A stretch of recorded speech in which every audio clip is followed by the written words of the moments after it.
नमस्कार। आज हम मुंशी प्रेमचंद के बहुत ही मशहूर उपन्यास गोदान पर गहराई से बात करेंगे। ये 1936 में आया था। हमारे पास इसके विश्लेषण से जुड़े कुछ दस्तावेज भी हैं, जिनका शीर्षक है गोदान, एक किसान का संघर्ष और समाज का दर्पण।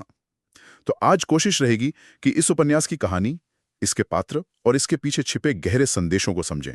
तो कहानी शुरू होती है होरी महातो से। एक बहुत गरीब किसान, उसकी जिंदगी का बस एक ही सपना है, एक गाय खरीदना। लेकिन यह सिर्फ एक जानवर पालने की बात नहीं है। भारतीय संस्कृति में, खासकर गांव में, गाय का बड़ा मान है ना, श्रद्धा और सम्मान का प्रतीक। तो होरी इसके जरिए थोड़ी सामाजिक प्रतिष्ठा, थोड़ा धार्मिक पुण्य कमाना चाहता है। लेकिन यहीं से मामला उलझता है। होरी बड़ी मुश्किल से उधार लेकर गाय खरीद तो लेता है, पर होता क्या है कि उसका अपना भाई हीरा ईर्ष्या में गाय को जहर दे देता है। गाय मर जाती है और ऊपर से होरी को पंचायत का जुर्माना भी भरना पड़ता है। बस यहीं से उसकी मुश्किलों का जो दौर शुरू होता है, वो खत्म ही नहीं होता। बिल्कुल।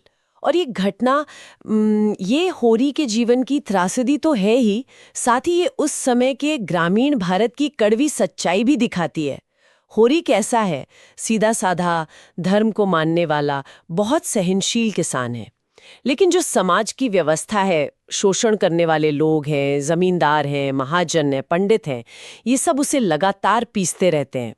उसकी वो छोटी सी इच्छा, एक गाय पाने की, और उसका वो दुखद अंत, ये असल में उस पूरे सिस्टम पर एक तीखी टिप्पणी है। हाँ, फिर उसका बेटा है गोबर, वो अपने पिता से एकदम अलग।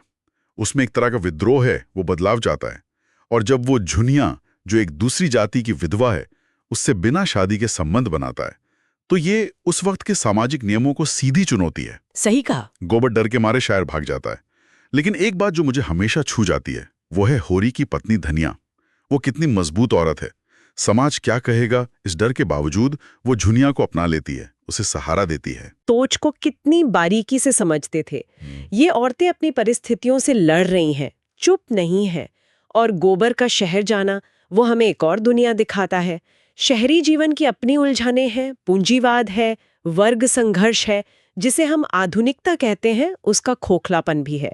तो ये गांव बनाम शहर का एक बहुत ही यथार्थवादी चित्रण प्रेमचंद ने किया है। सही। और जैसे जैसे कहानी आगे बढ़ती है, होरी की हालत बस बिगड़ती ही जाती है। वो शारीरिक और आर्थिक रूप से पूरी तरह टूट जाता है। हालत ये हो जाती है कि बीमारी में दवा खरीदने तक के पैसे उसके पास नहीं होते। और तब उसकी वो आखिरी इच्छा सामने आती है, गोदान करने की। मरने से पहले गाय का दान करना, ताकि मोक्ष मिले, ऐसी मान्यता है जी। और सबसे दुखद, सबसे मार्मिक बात यही है कि वो अपनी ये एक छोटी सी आखिरी इच्छा भी पूरी नहीं कर पाता। उसकी पत्नी धनिया, उसके पास क्या है? कुछ नहीं। बस जो उसने पहन रखी हैं चांदी की चूड़ियां, वही बेचकर वो ब्राह्मण को कुछ पैसे देती है।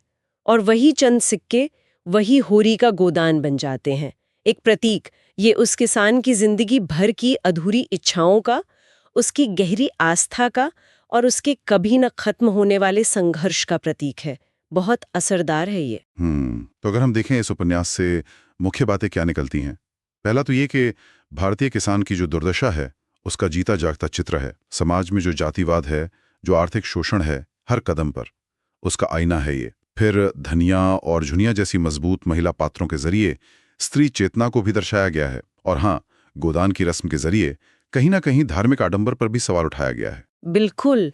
गोदान सिर्फ एक किसान की कहानी नहीं है, ये भारत की उस समय की सामाजिक, आर्थिक और यहाँ तक कि सांस्कृतिक संरचना का एक दस्तावेज है। प्रेमचंद ने गांव की मजबूरियों को भी दिखाया और शहर के दोहरेपन को भी बड़ी ईमानदारी से।